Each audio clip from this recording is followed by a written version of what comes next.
নমস্কার, শুভ সকাল সবাইকে। আমি আজ একটা মাছের রেসিপি নিয়ে চলে এসেছি। তো আজকের রেসিপি হচ্ছে পাবদা মাছের ঝাল। পাবদা মাছের ঝাল বানানোর জন্য কি কি উপকরণ নিয়েছি চলো তোমাদের দেখিয়ে দিই।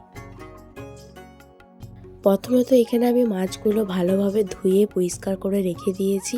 এরপর দেব নুন, হলুদ আর কাশ্মীরের লঙ্কা দিয়ে মাছটা ভালোভাবে মাখিয়ে আমি কয়েক মিনিটের জন্য রেখে দেব।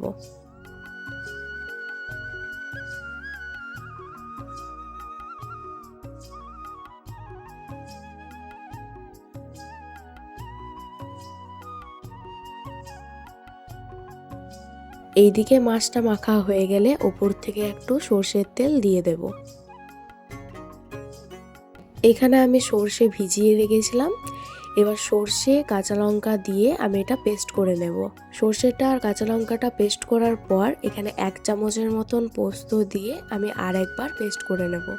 এখানে আদাটা এভাবেই গুঁড়ো করে নিতে হবে। এবার আমি মাছগুলোকেও ভেজে নেব।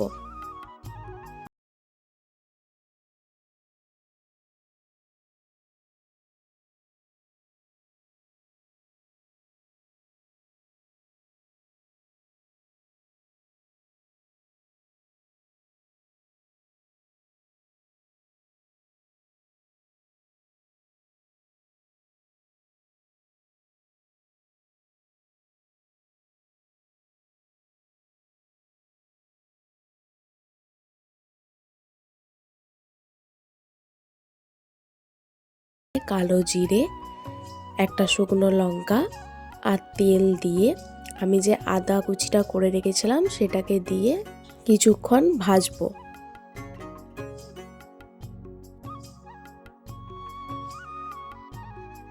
ভেজে এখানে আমি টমেটো বাটাটা দিয়ে দেব।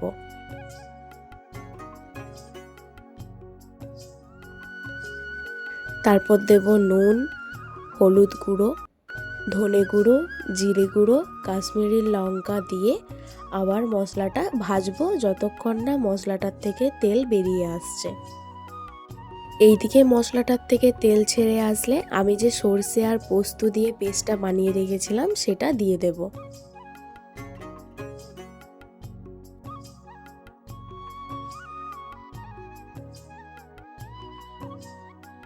5 মিনিটের মতন এইভাবেই মশলাটা কষিয়ে জল দিয়ে 10 মিনিটের মতন ঢাকা দিয়ে দেব।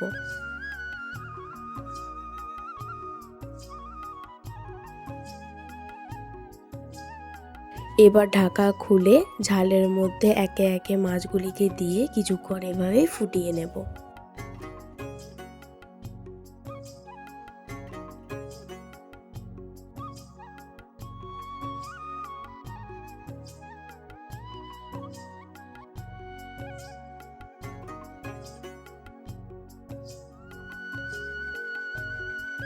এবার ওপর থেকে লঙ্কা আর ধনেপাতা ছড়িয়ে নামিয়ে নিলেই রেডি পাবদা মাছের ঝাল।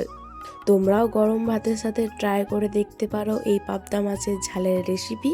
আর আমার ভিডিওটি যদি তোমাদের ভালো লেগে থাকে তাহলে অবশ্যই একটি লাইক এবং সাবস্ক্রাইব করে দিও।